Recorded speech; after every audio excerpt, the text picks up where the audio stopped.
JDU के plan से BJP हैरान, राहुल और पवन के संपर्क में नीतीश कुमार। मोदी के सामने बार बार नीतीश क्यों दे रहे हैं सफाई, बड़ी खबर आई सामने। जेडीयू में बीजेपी की सेंधमारी को रोकने के लिए नीतीश ने बनाया प्लान। महाराष्ट्र और झारखंड विधानसभा चुनाव के नतीजे तय करेंगे मोदी सरकार का भविष्य। नीतीश कुमार बार बार प्रधानमंत्री नरेंद्र मोदी को भरोसा दिला रहे हैं कि अब वो एनडीए में ही रहेंगे। बार बार एक ही बात दोहरा रहे हैं कि 2 बार गलती हो गई। एक ही बात को नीतीश कुमार बार बार दोहरा रहे हैं। इसके बाद से बिहार में ये चर्चा शुरू हो गई है कि दाल में जरूर कुछ काला है। तभी नीतीश कुमार बार बार पीएम मोदी के सामने कसम खा रहे हैं। जब बिहार की जनता मीडिया पॉलिटिकल पार्टी सवाल नहीं पूछ रही है तो फिर वो क्यों जवाब दे रहे हैं? जाहिर है कुछ ना कुछ तो नीतीश के मन में चल ही रहा है। अब वो क्या निर्णय लेंगे ये वही जाने, उनकी पार्टी के लोग जाने। लेकिन बिहार में चर्चा चल रही है कि नीतीश कुमार अपनी योजना की भनक भी बीजेपी को नहीं लगने देना चाहते, इसलिए बीजेपी का भरोसा भी बनाए रखना चाहते हैं और आगे के विकल्प पर भी विचार कर रहे हैं। नीतीश कुमार को लेकर चल रही इन्हीं चर्चाओं को लेकर आज हम अपनी स्पेशल रिपोर्ट में करेंगे बात, तो इस वीडियो को आखिर तक जरूर देखें। बिहार में इस समय चर्चाएं चल रही हैं कि नीतीश कुमार कोई बहुत बड़ा खेल करने की तैयारी में है। पटना में जिस तरह के राजनीतिक घटनाक्रम हो रहे हैं वो 1.5 साल पहले के घटनाक्रम की याद दिला रहे हैं। महागठबंधन सरकार में भी मंत्री और अधिकारी के बीच टकराव हुआ था, लेकिन नीतीश ने मंत्री की जगह अधिकार का पक्ष लिया था। अब कुछ ऐसा ही मामला एनडीए सरकार में दिखाई दे रहा है। बिहार में समाज कल्याण विभाग के मंत्री मदन सहनी अपने विभागीय एसीएस से नाराज होकर पटना छोड़कर चले गए हैं। सहनी का कहना है कि विभागीय अपर मुख्य सचिव उनकी उपेक्षा कर रहे हैं। लंबे समय से विभाग की कोई फाइल उनके पास नहीं आई है।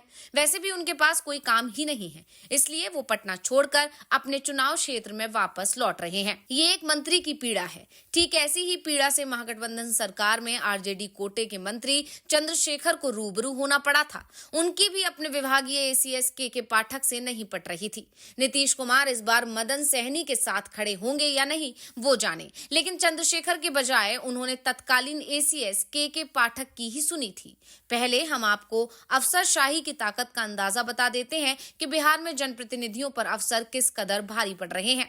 तो कुछ महीने पहले चले तो पाठक के शिक्षा विभाग का एसीएस रहते स्कूलों की टाइमिंग को लेकर विवाद जब गहराया तो नीतीश कुमार को सामने आना पड़ा। उन्होंने सदन में घोषणा की कि स्कूलों का समय नहीं बदलेगा, पुराने समय के हिसाब से ही स्कूल खुलेंगे और बंद भी होंगे। उन्होंने इसके लिए सदन के सदस्यों और नाराज शिक्षकों को आश्वस्त किया, लेकिन बाद में पता चला कि सीएम के आदेश को के पाठक ने मानने से ही इनकार कर दिया। स्कूल का समय वो ही रहा जो के पाठक ने तय किया था। अब ये नीतीश कुमार का शिक्षकों को दिया गया छलावा था कि या के पाठक को दी गई छूट, ये किसी की भी समझ में नहीं आया।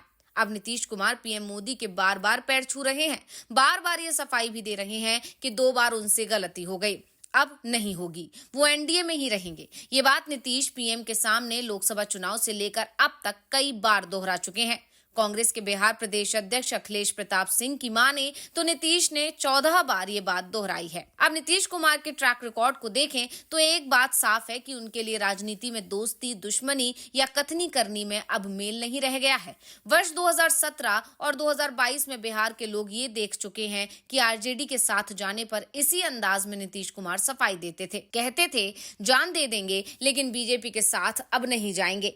जम्मू कश्मीर में 2014 का सियासी घटनाक्रम भी लोगों के जहन में है। एक दूसरे के खिलाफ विधानसभा चुनाव लड़ने वाली पीडीपी और बीजेपी के बाद में कैसे साथ मिलकर सरकार बना ली थी।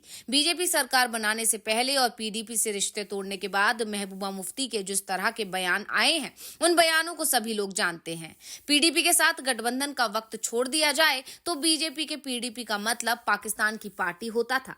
ऐसे में पीएम मोदी और बीजेपी अध्यक्ष जेपी नड्डा के सामने नीतीश कुमार पिछली गलती न दोहराने और साथ रहने की बात कर रहे हैं, लेकिन नीतीश के वादे पर लोगों को अब भरोसा नहीं हो रहा है। ये बड़ा सवाल और इसकी वजहें भी लोग तलाश रहे हैं। एक वजह ये मानी जा रही है कि नीतीश कुमार मुसलमानों को नाराज करने के पक्ष में बिल्कुल नहीं है। वक्फ बोर्ड संशोधन बिल को बीजेपी हर हाल में पास कराना चाहती है। लोकसभा में बिल पर जेडीयू कोटे के मंत्री राजीव रंजन उर्फ ललन सिंह जिस तरह भाजपा के साथ खड़े दिखे, उसकी मुस्लिम समाज में व्यापक प्रतिक्रिया हुई है। ऐसे में नीतीश कुमार को जल्दी ही कोई बड़ा फैसला लेना है और बीजेपी को भी इस बात का एहसास है कि नीतीश पलटी मार सकते हैं। वैसे अकेले नीतीश की पलटी मारने से केंद्र सरकार पर तो असर नहीं पड़ेगा। हाँ, बिहार की सत्ता से जरूर बीजेपी आउट हो जाएगी, क्योंकि मुस्लिम संगठनों को इस बात पर यकीन है कि वक्फ बिल के विरोध में नीतीश कुमार जरूर खड़े होंगे। चंद्रबाबू नायडू से भी उन्हें उम्मीद है, लेकिन अभी तक नायडू की तरफ से वक्फ बिल को लेकर तीखी प्रतिक्रिया सुनने को नहीं मिली है। वैसे बिहार में एक चर्चा जोरों से चल रही है कि अगर नीतीश कुमार ने वक्फ संशोधन बिल पर सख्त रुख अपनाते हैं तो बीजेपी जेडीयू में सेंध लगाने की भी कोशिश कर सकती है। इसलिए नीतीश कुमार वक्फ बिल को लेकर अपने पत्ते समय से पहले खोलने को तैयार नहीं है। दरअसल नीतीश कुमार को इस समय अपने दो नेताओं से सबसे ज्यादा चिंता है, और सबसे बड़ी बात तो ये कि नीतीश ने दोनों के ही हाथ में ताकत दे रखी है। पहले जेडीयू के कार्यकारी अध्यक्ष संजय झा, जो बीजेपी के करीबी हैं। संजय झा का बैकग्राउंड भी आरएसएस के स्वयंसेवक का रहा है। और दूसरे हैं जेडीयू कोटे से केंद्रीय मंत्री बनाए गए ललन सिंह। ललन सिंह ने तो वक्फ बिल के समर्थन में इतनी जोरदार दलीलें लोकसभा में दी थी कि बीजेपी के नेता भी समझ नहीं पाए थे कि ये जेडीयू के सांसद का बयान है।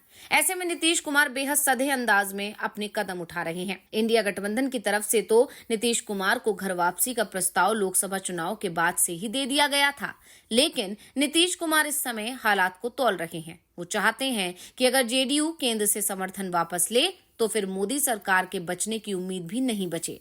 अभी एनडीए के पास लोकसभा में 294 सांसदों का समर्थन है, जबकि बहुमत के लिए जरूरी है सिर्फ 272, यानी बहुमत से 22 सदस्य एनडीए के पास ज्यादा हैं। जेडीयू के पास सिर्फ 12 सांसद हैं, यानी जेडीयू अगर सरकार से हटती भी है तो भी सरकार को कुछ नहीं होगा।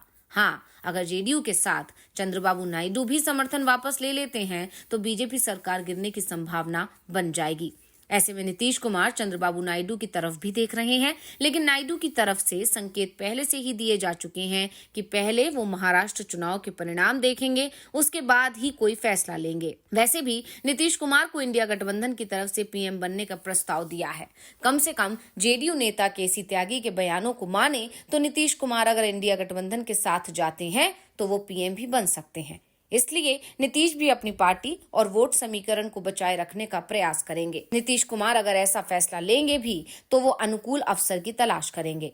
महाराष्ट्र और झारखंड विधानसभा चुनाव के नतीजे अगर एनडीए के प्रतिकूल आए तो ये नीतीश के लिए इंडिया में वापसी का एक अनुकूल अवसर हो सकता है।